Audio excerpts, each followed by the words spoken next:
Express. Our Taylor episode was named one of the best podcast episodes of 2020. One of them. What the fuck are we talking about? I mean, yeah. What is beating that one? So magical. Are they rating other ones up there? There's nothing that's even fucking coming close to that. Oh, Elon Musk was actually a big one. But he was cheating. He was doing political shit. Maybe we need to have Amy and Tina Fey come on here. Tina can do a great Delco accent. Phenomenal Delco accent. Pretty sure she's got a few good accents in her back pocket. Thank you, Apple, for putting us up there for doing pretty much nothing and just having the most famous person in the world hop onto our show. If you haven't heard it, go check it out. If you've been living under a rock or something. Okay, we also got some more New Heights headed your way. That's right. This Friday, we are dropping a Heights Hotline Hot Takes bonus episode. Ooh. On Monday, we're also going to be dropping a guest conversation with Aaron Andrews and Carissa Thompson. That's right. Maybe two of the most demanded guests of all time. EA and Carissa are so much fun, man. You guys are going to love this. They are fantastically entertaining, knowledgeable, and charismatic. Again, if you are spending Thanksgiving in Philly and you're sick of your family, feel free to stop by the New Heights tailgate at the link on Black Friday. We're going to be having a New Heights tailgate in the parking lot. Reminder, we'll have food, merch giveaways, a photo booth, a DJ, games, a field goal competition. I don't like the field goal competition. I'm not stealing Pat McAfee's. We can do a better competition. We don't need the field goal competition. And it's free to enter. Just join us in Lot K starting at 11 a.m. I say a snapping competition. Yeah, we can figure out I want to do one-on-one pass blocks. I've been trying to get ESPN to let me do it. Oh my gosh. I've been trying to let ESPN do it. And ESPN keeps giving me freaking pushback because it's like not safe. Whatever, ESPN, just sign a waiver. You can make this shit happen. I think we do the belly bumping. Brandon, show the clip of the belly bumping.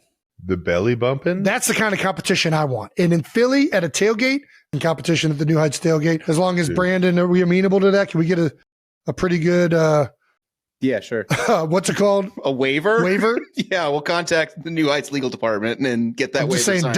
Dunphy with the freaking Philly fanatic. Has his leg healed from the last time we injured him? I was about to say, the last time I did something with him, I almost tore his ACL. He's a year after. He should be about ready to go. Yeah. The reality is I only want to do this because I want to compete, okay? I wouldn't throw this out there just for 90 minutes. I'm joining. Hold on, just to recap. We're going to do belly bucking the day after Thanksgiving in the link. That's right.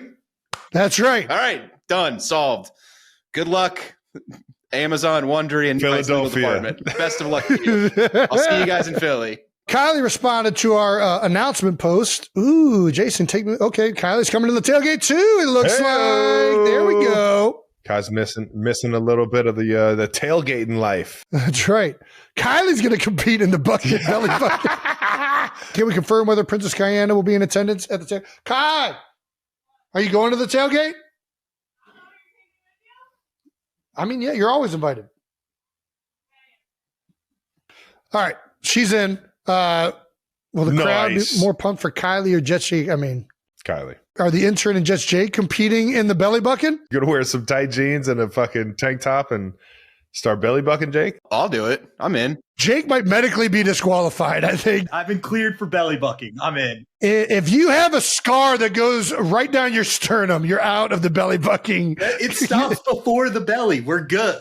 I don't think I feel good I don't about think we this. need to do this. All right, it's fine. It's fine. That wraps up new news brought to you by American Express. Oh. All righty, let's talk about exactly where Travis wants to go with this conversation. Oh, yeah. Bold Topics. Let's to go, wrap up man. Week 11 in the NFL. Bold Topics is brought to you by KFC. All right, Chiefs 19, Broncos 22. I'll let you have the floor before we dive into anything else.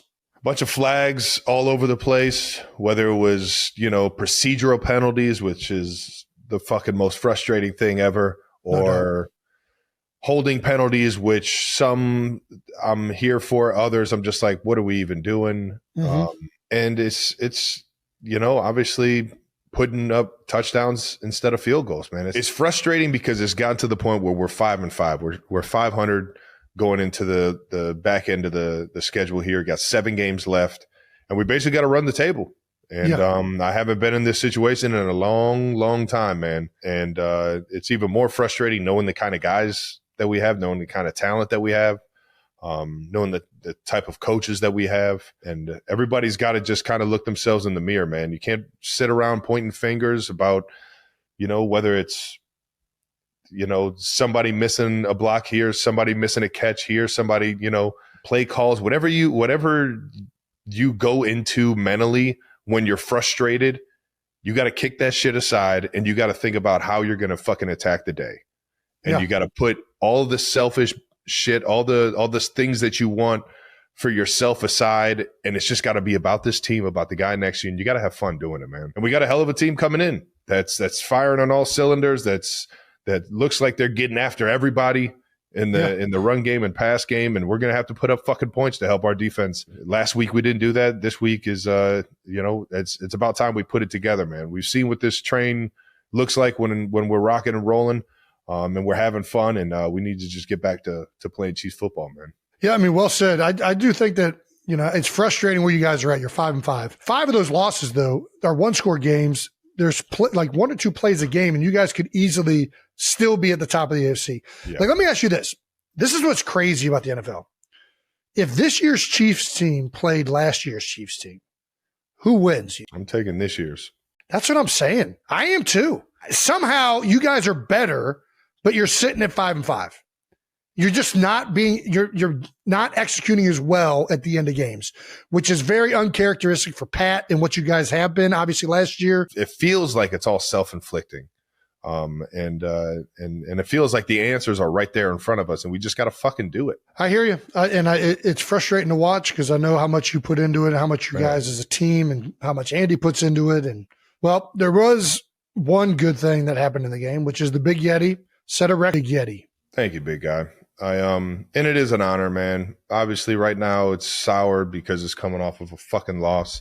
Our 5th loss of the season. But I got so much, first of all, so much respect for the organization, so much respect for the guys that have paved the way, not only in the Chiefs organization, but in the National Football League, that have made, an opportunity for myself to come in and make a living, live out my childhood dreams, man. And I think, shout out to Priest Holmes yet again. We talked about Priest on the show and how much we fucking loved him when we were kids watching the game. Obviously, Tony Gonzalez is a guy I still feel like I'm trying to fill his shoes, and what he's been able to do in the National Football League and in this Chiefs organization. And I just love coming into work, man. And when you come into work with the right mindset and the right attitude, and you got a really good coach and a really good quarterback, and you stay long enough, they don't fire you for 13 years, man. You start to pile up some stats, man. And I'm just a product of my environment, and I love Kansas City for it. And let's go ahead and keep adding to that fucking that record, baby, and score some more touchdowns this year, and try and get us into the playoffs, man. Currently, you guys are 5-5, 8th in the NFC. If it started today, everybody wants to get concerned and all these things, but I think Andy is always head on straight in these situations. We're not quite as negative as the outside world is. We know what we need to do to clean up, and the guys, they get it. Some of these guys have been through some pretty good seasons. It's not like this one is lost. So the answers are right in front of us. I said it. Their answers are right there. You turn on the film, you see what's going on, you see where your strengths are, where your weaknesses are, and you keep getting better. And the concern isn't with, do we have the guys? Yeah. The concern isn't, do we have the coaches? Do we have the guys? Do we have the right people in the building? I have all the faith that we got the guys that we need. We just need to turn it up a notch. The accountability, the details. I'm right here raising my hand saying I need to get my shit right. And that should be the mentality of everybody that steps in this fucking building. And there needs to be a sense of urgency to get that shit done and to be proficient with how you're getting it done. And I got a lot of faith in the guys in this building. I know I'm going to go to war for them, baby. I got a lot of faith in you guys as well, and especially you. We just talked about this. Statistically, the Chiefs in 2025 are better than the 2024 Chiefs. 2024, 11th in EPA per play on offense, 15th in EPA per play on defense. 2025, 3rd in EPA on offense, 10th in EPA per play on defense. I don't know that means shit, but this is the one thing that I do think is communication gets heightened. And it gets heightened in a way that it like brings you back down to like just doing what you have to do. Like little things like, hey, It's going to be loud. We know it's going to be loud this drive. Lock in on the snap count. Make sure you're not offsides, right? Little things like you're saying with the receivers, like, hey, the moment you're breaking the huddle, you see guys communicating and saying like, hey, you can hit the timing of it. Like all these little communications between players, between the quarterback, like, hey, the end's jumping the play. Let's get a double count in here this next snap. Like all of that just gets heightened in these crucial moments. And I know you guys have been a part of it. There's the clips with you and Pat talking before the Buffalo Bills game and him just giving you the do it, Kels, right? There's a clip last year with the blocked field goal. You guys are losing the game. And these guys know they're going to go out and block the field goal, and they're talking about it on the bench before they go do it. The communication and great players in those crucial moments gets heightened. And that's something you guys have been so great at throughout your time with Andy and Pat and you and Chris and everybody over there. Everything you're saying is spot on, man. Tyreek Hill tweeted out, congrats to you. I didn't see this until right now. All right. Nice. The GOAT. Cheetah. If Cheetah was here, he'd probably be the one celebrating the record. That's a very good point. He was having himself one in KC for a while. Shout out to the Cheetah. Kansas City Chiefs tight end Travis Kelce sparked a wave of online chatter after revealing on his podcast, New Heights, a hilarious movie he's eager to share with Taylor Swift. Sitting beside his brother Jason, Travis couldn't hold back his excitement about rewatching the 1998 comedy Basketball, a film he claims never fails to make him double over with laughter. He joked about how he wants Taylor to witness just how much fun he is while watching it, hoping she'd get to see that side of him, laughing nonstop at every scene. The podcast clip quickly spread across platforms like TikTok and X, drawing a mixed bag of reactions. Some fans praised Travis's sense of humor and the film's cult classic status, while others poke fun at his movie pick, not missing a chance to critique the Chiefs' recent performance as well.